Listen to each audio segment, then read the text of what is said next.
ఇక Delhi liquor policy మార్పు కేసులో పెద్ద సంచలనం చోటు చేసుకుంది. మాజీ సీఎం అరవింద్ కేజ్రీవాల్ సహా మొత్తం 23 మంది నిందితులను కేసు నుంచి విడుదల చేస్తూ రౌస్ అవెన్యూ సిబిఐ కోర్టు తీర్పిచ్చింది.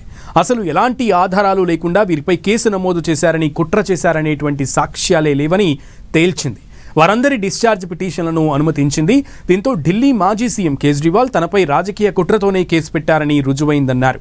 ప్రధాని మోదీ, హోంమంత్రి అమిత్ షా ఇందుకు బాధ్యులని, దమ్ముంటే వెంటనే ఢిల్లీ ఎన్నికలు జరపాలని కూడా డిమాండ్ చేశారు. మరోవైపు ట్రయల్ కోర్టు ఇచ్చిన తీర్పుపై సిబిఐ హైకోర్టులో అప్పీల్ పిటిషన్ దాఖలు చేసింది. కీలకమైన అంశాలను ట్రయల్ కోర్టు పరిగణలోనికి తీసుకోలేదని చెప్తూ తీర్పుపై స్టే కోరింది.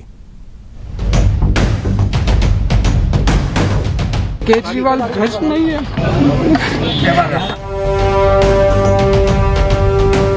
ఢిల్లీ మాజీ సీఎం సహా 23 మందిని నిర్దోషులుగా తేల్చేసిన సిబిఐ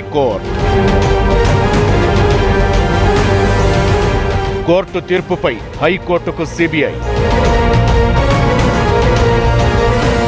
తమపై కావాలనే కుట్రపూరితంగా కేసులు పెట్టారన్న కేజ్రీవాల్, బురద పూసి ఎన్నికల్లో గెలిచారు, తిరిగి ఎన్నికలు పెట్టాలని ప్రధాని మోదీకి కేజ్రీ క్రేజీ సవాల్.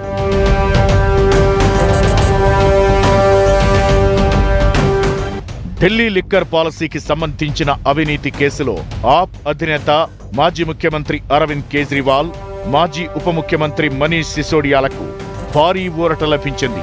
ఈ కేసులో వారిపై మోపిన అభియోగాలను కొట్టివేస్తూ ఢిల్లీలోని రౌస్ అవెన్యూ కోర్టు శుక్రవారం వారిని నిర్దోషులుగా ప్రకటించింది.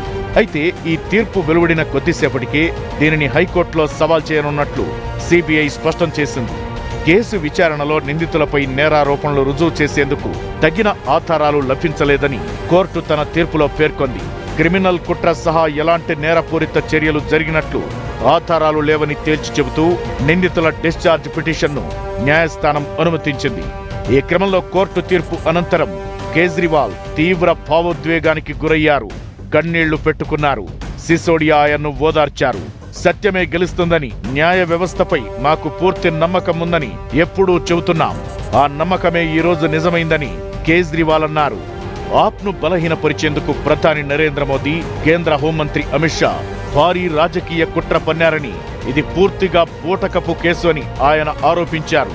అంతేకాదు, ఆ తరువాత ఆమ్ ఆద్మీ పార్టీ ఆయన్ని సన్ రూఫ్ కారులో ర్యాలీగా పార్టీ కార్యాలయానికి తీసుకెళ్లింది. जिंदगी में केवल ईमानदारी कमाई है, मैंने जिंदगी में केवल इज्जत कमाई है, एक नया पैसा नहीं कमाया मैंने अपनी जिंदगी में। इन लोगों की तरह नहीं हूं मैंने जिंदगी में एक नया पैसा नहीं कमाया, केवल ईमानदारी कमाई है, और ये उस ईमानदारी के ऊपर चोट करना चाहते हैं।